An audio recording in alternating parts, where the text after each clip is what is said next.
خلا میں دو ایک جیسی چیزیں آپس میں جڑ جاتی ہیں۔ خلا میں اشیاء انتہائی وائلڈ برتاؤ کرتی دکھائی دیتی ہیں۔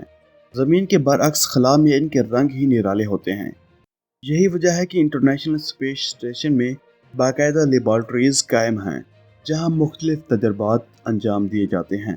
مستقبل میں یہ تجربات نسل انسانی کو لمبے خلائی سفر کے حوالے سے انتہائی اہم معلومات فراہم کریں گے۔ اسپیس میں اشیاء کے عجیب برتاؤ کی اصل وجہ یہ ہے کہ وہاں گریوٹی کے ساتھ ساتھ ہوا بھی موجود نہیں ہوتی۔ مثلاً اگر خلا میں ایک جیسی دھاتوں کو نزدیک لایا جائے تو وہ ایک دوسرے سے انتہائی مضبوطی سے جڑ جاتے ہیں، کیونکہ خلا میں کوئی ہوا یا ایسا مالیکیول نہیں ہوتا جو دھاتوں کے درمیان رکاوٹ پیدا کر سکے، جس وجہ سے دھاتوں کے مالیکیول جڑ جاتے ہیں اور اس کو کولڈ ویلڈنگ کہا جاتا ہے۔ اسی وجہ سے خلائی جہاز کے دروازے اور ڈاکنگ کی جگہوں پر مختلف دھاتیں استعمال کی جاتی ہیں، کیونکہ وہاں ایک بار جڑ جانے والی دھات کو الگ کرنا ممکن نہیں ہوتا۔ Thank you for watching.